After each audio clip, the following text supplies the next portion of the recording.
अच्छी अच्छी कहानियाँ सुनने के लिए चैनल को सब्सक्राइब कर लें। मेरे सास और ससुर हर समय लड़ते रहते थे। वो बच्चों की तरह छोटी छोटी बातों पर लड़ाई झगड़ा शुरू कर दिया करते थे। मेरे ससुर मेरी सास से कहते, अब तुम मेरे किसी काम की नहीं रही। इस पर सास उनसे कहती कि मैं तुमसे शादी करके पछता रही हूँ। मैं उस घड़ी को कोसती हूँ जिस दिन मैंने तुमसे शादी करने के लिए हाँ की थी। हर दिन इसी तरह लड़ाई से शुरू होता और मेरे सास ससुर की लड़ाई पर ही खत्म हो जाता। दिन ऐसे ही गुजर रहे थे। फिर एक दिन मेरी सास ने अपने काम के लिए एक नौकरानी रख ली।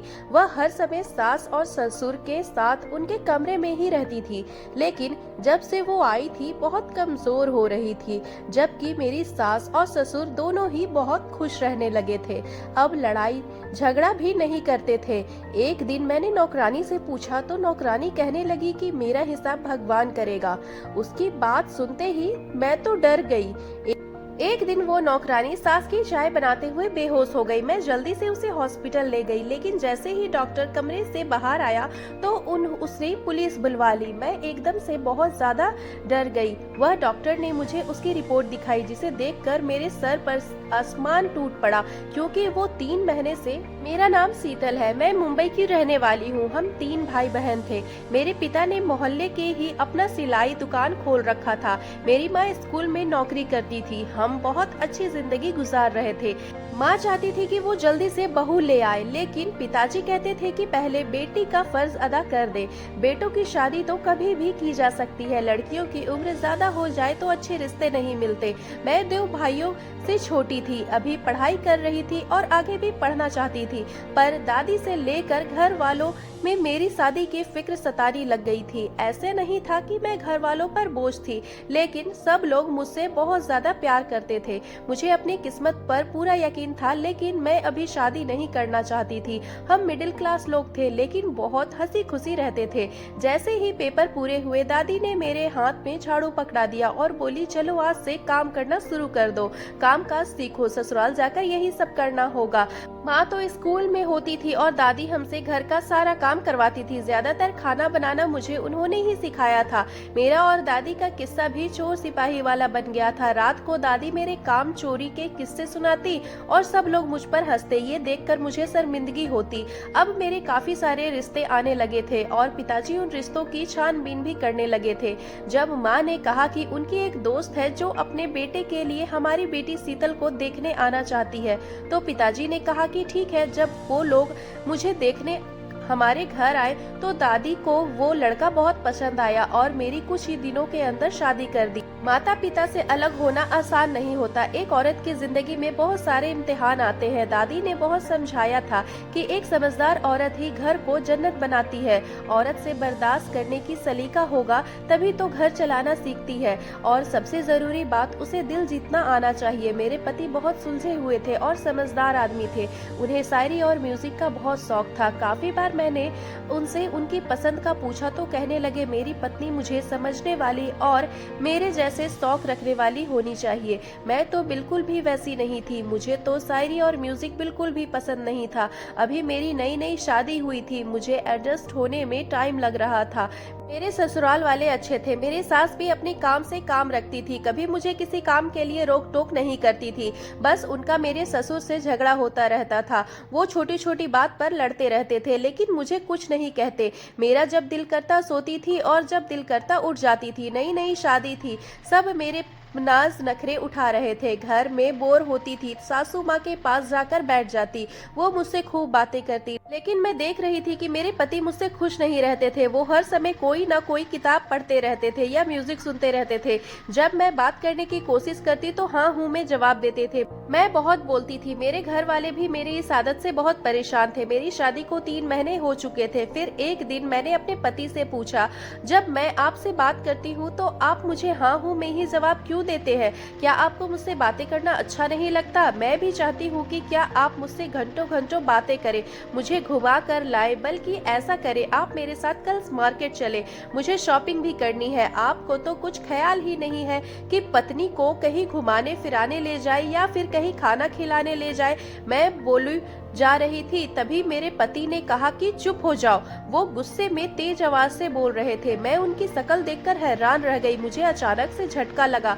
मैंने खुद को नॉर्मल किया। मैंने अपने पति से कहा, अच्छा बाबा सॉरी, अब नहीं बोलूंगी। उन्होंने कहा, नहीं नहीं बोलो, तुम बोलो और बोलती ही रहो। मेरे ऊपर ही एहसान करने की जरूरत नहीं है। तुमने मेरी जिंदगी बर्बाद कर रखी है। तुम्हारे साथ क्या बात करूं? मुझे तुम्हारी तरह बकवास करने की कोई शौक नहीं है, ना मुझे फिल्मों और ड्रामा की स्टोरी आती है। मैं समझ नहीं पाई कि मेरे पति को किस बात का गुस्सा था। मेरे माता पिता ने जल्दी शादी करा दी थी। अभी तो मेरी उम्र मात्र 21 साल की थी। मैं सोचने लगी, मेरे पति मेरे साथ ऐसा क्यों कर रहे हैं? मेरे पति को तो आइडियल लड़की चाहिए थी। मैं भूल गई थी कि मैं उनकी आइडियल लड़की नहीं हूँ। मेरे पति अपने दिल की भड़ास निकाल चुके थे, लेकिन मैं उनसे पूछना चाहती थी कि जब मैं उन्हें पसंद नहीं थी तो उन्होंने मुझसे शादी क्यों की? मुझे बहुत रोना आ रहा था। मैं अपनी सासू माँ से पूछकर अपने मायके आ गई। घर पहुंची तो वहाँ सिर्फ दादी ही थी। मैं उनके गले लगकर रोने लगी, उनको सब कुछ बता दी। वह चुपचाप मेरी बातें सुनती रही और बोली, बेटी घर बनाना आसान नहीं होता और उससे भी ज्यादा मुश्किल होता है अपने पति के दिल में घर बनाना। जरूरी नहीं कि वो किसी लड़की को पसंद करता है। हो सकता है वह चाहता हो कि उनकी पत्नी उसके ख्याल रखे, उसको समझने वाली हो, उसकी बात मानने वाली हो। तुम उसका दिल जीतने की कोशिश करो, उसको समझने की कोशिश करो, फिर देखना वही पति जो तुमसे बात नहीं करता है तुम्हारे आगे पीछे घूमेगा। दादी की बातें मेरी समझ आ गई थी, इसीलिए मैं अगले दिन ही अपने ससुराल वापस आ गई। दादी की कही हुई बातों को फॉलो करना शुरू कर दिया, लेकिन जब भी मुझे मेरे पति की कही बातें याद आती मेरी आंखों में आंसू आ जाते।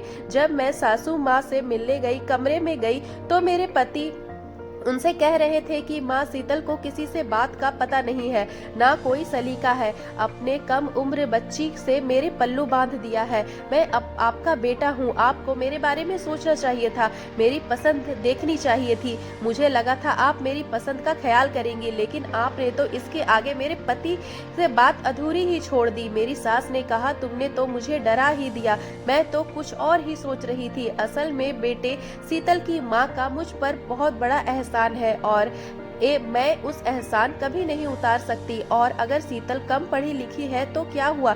तुम उसे पढ़ा लो, उसे समय दो, उसे समझाओ। अभी वह कम उम्र है, तुम जैसा चाहोगे वो वैसा ढल जाएगी। और वैसे भी बराबर की पढ़ाई यो तो घर नहीं बनाते हैं। घर बनाने के लिए औरत में समझदारी, सब रिश्तों को निभाना, बड़ों का आदर करना आना चाहिए। तुम उसकी बुराइयों को छोड़कर उसकी अच्छाइयों को देखो, उसे प्यार से देखो। मेरे पति सिर झुकाए बैठे हुए थे और मेरी नजर में मेरी सास का मर्तबा बहुत बढ़ गया था। मेरी माँ भी यही कहती थी, बेटी तेरी सास बहुत अच्छी है, वो एक टूटी हुई औरत है, तुम उसे जितना प्यार दोगी वो तुम्हें उससे ज्यादा प्यार देगी। पता नहीं मेरी माँ का क्या एहसान था जो मेरी सासू माँ मेरे पति को बता रही थी। माँ ने तो कभी नहीं बताया। खैर, मेरे पति का बर्ताव उस दिन से बदल गया था। एक दिन वो मुझे कॉलेज ले गए और मेरा एडमिशन करवा दिए।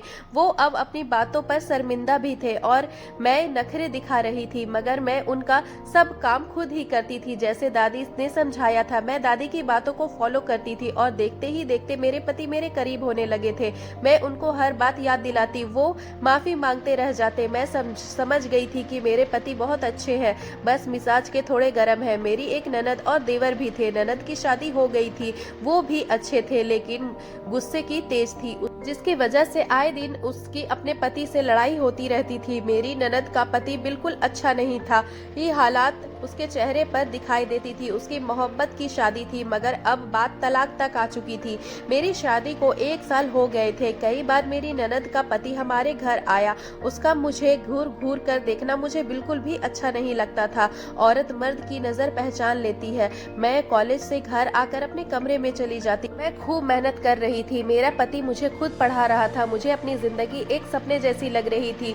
उन्हीं दिनों मेरे पति के दोस्त की शादी थी, वो अकेले ही शादी में गए थे। अचानक मुझे एक अनजान नंबर से कॉल आया। उसने कहा, शीतल, मैं तुम्हें बहुत पसंद करता हूँ। मैं जानता हूँ कि तुम अपने पति से परेशान हो। अगर तुम चाहो तो हम यहाँ से भाग जाते हैं। मैं तुम्हारे जवाब का इंतजार करूंगा। ये कहकर उसने फोन काट दिया। दिया। यह सुनकर मेरी हालत खराब हो गई। मैं तो मेरे पति के साथ बहुत खुश थी, मायके भी कम जाया करती थी। अब तो मेरी मोबाइल पर रोज ऐसे ही कॉल आने शुरू हो गए थे। मैं घबरा गई थी और मुझे अपने पति को बताते हुए भी डर लग रहा था। मैंने तो अपना नंबर कॉलेज में भी किसी को नहीं दिया था। मैं हमेशा परेशान रहने लगी थी। मेरे पति भी मेरी हालत नोट कर रहे थे और मुझसे पूछते थे कि क्या हुआ। मैं बहुत परेशान रहने लगी थी। कई दिनों तक अपना नंबर बंद रखती थी। अभी मोबाइल ऑन ही किया तो कॉल आ गया। मैंने हेलो कहा। उधर से एक लड़के की आवाज आई। कहने लगा, मैं तुमसे प्यार करता हूँ, तुम्हें किसी और के साथ नहीं देख सकता।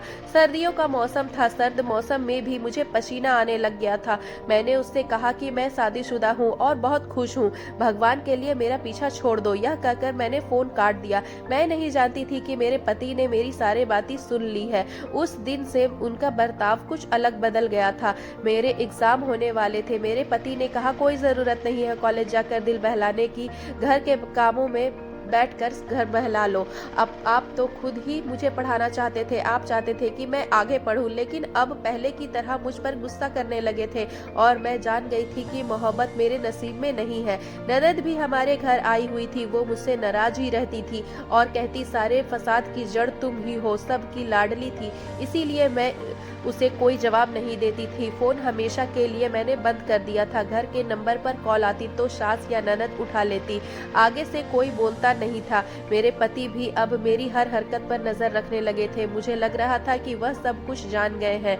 मैं तो फोन करने वाले को जानती भी नहीं थी। मैं दादी को अपनी हर बात बताती थी। मैंने उनको पूरी बात बताई। वो मुझे डांटने लगी और कहने लगी, तुमने उसी समय अपने पति को सब कुछ क्यों नहीं बताया? हमेशा डरपोक बनी रहती हो। पति पत्नी का रिश्ता जितना मजबूत होता है उतना ही कमजोर भी होता है। अगले दिन मैंने हिम्मत करके अपने पति को सब कुछ बता दिया। वो बिना कुछ कहे कमरे से बाहर चले गए। मैं समझ गई कि कोई भी पति ये बात बर्दाश्त नहीं कर सकता है। अगले दिन मेरी ननद के घर वाले उसे लेने के लिए आए थे क्योंकि उसका पति जेल में था। लेकिन वह जेल में क्यों था, मैंने इस बारे में कुछ भी पता नहीं किया था, ना किसी ने मुझे कुछ बताया था। मेरी सास भी समय के साथ बदलती जा रही थी। अब तो मेरे सास और ससुर पहले से ही ज्यादा झगड़ने लगे थे और सारे घर में की जिम्मेदारी मुझ पर आ गई थी। मेरी सास सारा दिन अपने कमरे में बंद रहती थी। ननद भी अपने घर चली गई और हैरत की बात तो यह है कि फोन आना बंद हो गया। तभी मेरे ऊपर भगवान की कृपा हुई। मैं प्रेग्नेंट हो गई और मेरे पति बहुत खुश थे। मैं उनके चेहरे को देख रही थी। तब वो बोले, मैं सब कुछ जान चुका हूँ, बस मैं तुमसे नाराज था। तुमसे अभी तक मुझ पर भरोसा नहीं किया गया है। तुम तब भी मुझे सब कुछ बता सकती थी। तुम मेरी पत्नी हो। 1.5 साल से हम एक साथ हैं। मैं तुम्हें अच्छी तरह से जानता हूँ। एक पति पत्नी ज्यादा अपनी पत्नी को भला कौन जान सकता है। उस दिन मेरे पति ने मुझे बताया कि फोन पर परेशान करने वाला मेरी ननद का पति है। वो बहुत लड़कियों के साथ ऐसा ही कर चुका है और इसी वजह से वो जेल में है। उसकी आदत ही ऐसी है जिसकी वजह से मेरी ननद और उसकी बनती नहीं है। एक दिन हमारे घर एक बूढ़ी औरत आई जिसकी हालत बहुत खराब थी। उसके पैर पर जूता भी टूटा हुआ था। उसे देखकर मेरी सास ने मुझे कमरे में जाने को कह दिया। जब वो चली गई तो मैंने पूछा कि ये कौन थी। सासू माँ बोली, ये मांगने वाली थी। फिर मैं अपने मायके चली गई। जब वापस आई तो मेरे सास ने अपने काम के लिए एक नौकरानी को रख लिया था। वो बहुत ही गरीब लड़की थी। वो हर समय सास और ससुर के कमरे में ही रहती थी, सोती भी वही कमरे में ही थी। मेरे सास और ससुर भी बहुत खुश थे कि अब तो वो लड़ाई भी नहीं करते थे। लेकिन जब से वो आई थी बहुत कमजोर होती जा रही थी। एक दिन मैंने उस नौकरानी से पूछा तो वह रोते हुए बोली, उन दोनों पति पत्नी से मेरा हिसाब भगवान लेगा। उसकी बात सुनकर मैं डर गई क्योंकि मैं माँ बनने वाली थी। मैं डर रही थी कहीं उसकी बददुआ मुझे ना लग जाए। कुछ दिनों से वो और भी ज्यादा कमजोर हो रही थी। उसका शरीर पीला पड़ रहा था। चलती थी ऐसा लगता था कि अब गिर जाएगी। वो एक दिन सासू माँ के लिए चाय बना रही थी, तभी बेहोश हो गई। मैं डर कर जल्दी से उसे हॉस्पिटल ले गई। जैसे ही डॉक्टर ने कमरे से बाहर आए तो उन्होंने पुलिस को बुला लिया। मैं डर गई जब पुलिस ने मुझे उसकी रिपोर्ट दी तो जिसे पढ़कर मैं सुन रह गई। मेरे होश उड़ गए। मेरी सास 3 महीने से उसके साथ गलत कर रही थी। मुझे अपने कानों पर यकीन नहीं आया। भला मेरी सास ऐसी घटिया हरकत कैसे कर सकती है? पुलिस मेरी सास को पकड़ने घर आ गई थी। मेरे पति ने बड़ी मुश्किल से पुलिस से बात करके उन्हें वापस भेज दिया। मेरी सास और ससुर के सामने बैठे हुए थे। मेरे पति ने पूछा, माँ, क्या जो डॉक्टर कह रहे हैं वो बिल्कुल सच है? पता नहीं वो क्यों मुस्कुरा रही थी, लेकिन उसकी मुस्कुराहट में एक नमी सी थी। फिर मेरी सास ने अपनी जिंदगी की कहानी सुनानी शुरू की। वो कैसे इस मोड़ तक आ गई, यहाँ से उन्हें ये पाप करने पड़े। उन्होंने कहा, मेरी पहली शादी हुई थी, मैं बिल्कुल शीतल जैसी थी। फर्क सिर्फ इतना था, शीतल को समझने वाले, सहारा देने वाले काफी लोग थे, लेकिन मैं इस भरी दुनिया में अकेली थी। बस एक सहेली थी जो शीतल की माँ थी, वही मेरा ख्याल रखती थी। बस मेरी शादी हुई तो मेरी सास नंदो ने मेरा जीना हराम कर दिया था और मेरे पति के सामने वो अच्छे बनने का नाटक करते थे। समय के साथ साथ मेरा पति भी अपनी माँ और बहन की सुनने लगे थे।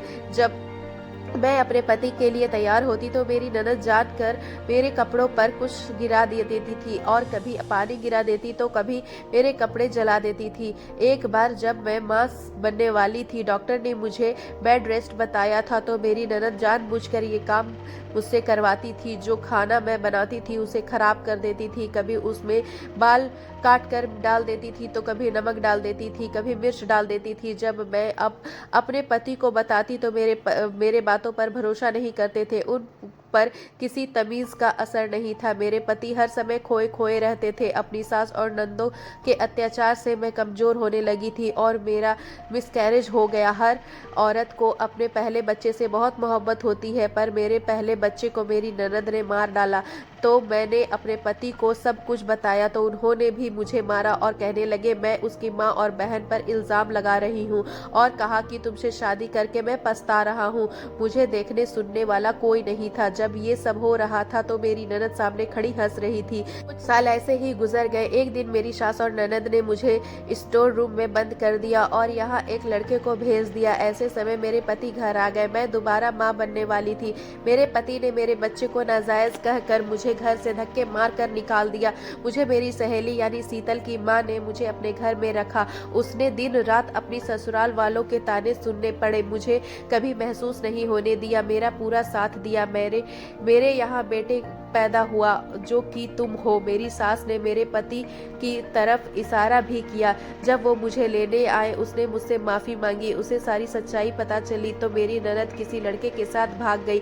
मेरा पति रो रो कर मुझसे माफी मांग रहा था तो मैंने अपने बेटे की खातिर उन्हें माफ कर दिया। कुछ दिनों बाद मेरे पति ने अपनी बहन के सदमे में आकर खुदकुशी कर ली। इस वजह से मेरी सास भी चल बसी।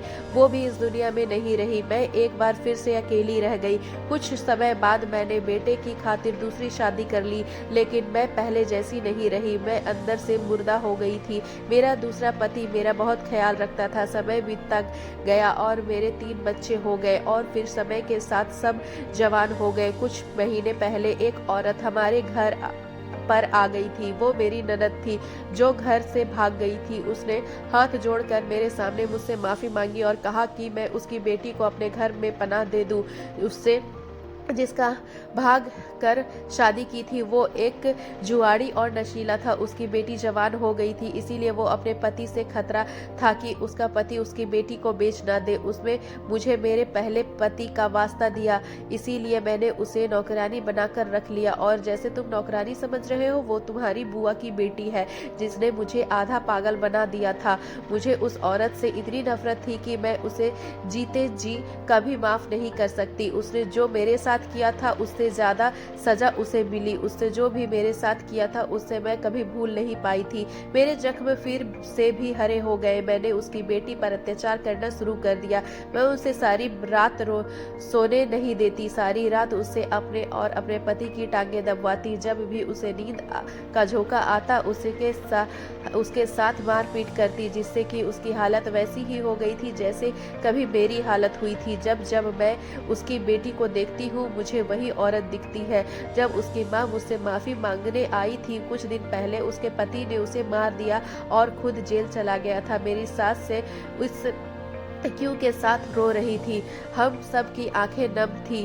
वो भी गलत था। वो अपने घर की इज्जत थी। वो मेरी सास और पैर पकड़कर मेरे बैठी हुई थी, कह रही थी कि आंटी जी, जो कुछ आपके साथ हुआ उसमें मेरा क्या कसूर है। आप भी सब कुछ कर रही है जो मेरी माँ ने आपके साथ किया। आप सिर्फ एक बार मुझे और मेरी माँ को माफ कर दे, मैं सारी जिंदगी आपकी नौकरानी बनकर रहूंगी। मेरी सास ने उसे देखा भी नहीं और अपने कमरे में चली गई। मेरे पति ने उसके सिर पर हाथ रखा और मुझसे कहा कि इसे कमरे में ले जाओ। अक्सर बड़ों की गलतियों की सजा हमेशा छोटों को भुगतनी पड़ती है। बेटा पैदा हुआ तो खुशियों की खुशियां आ गई। मेरी सास अपने पोते को चूमने लगी। उन्होंने अपने पति का पोते का नाम राहुल रखा और इस नौकरानी लड़की को, जिसका नाम शिल्पा था, उसके साथ अपने दिल साफ कर लिए और उसे अपनी छोटी बहू के रूप में स्वीकार कर लिया। वह कुछ देर मुझे देखती रही। मेरी सास से झगड़ा नहीं करते थे। आज हमारे घर में सिर्फ खुशियां ही खुशियां हैं। दोस्तों, उम्मीद करती हूँ कि आपको हमारी कहानी अच्छी लगी होगी। अगर कहानी अच्छी लगी हो तो प्लीज़ चैनल को सब्सक्राइब कर लीजिए।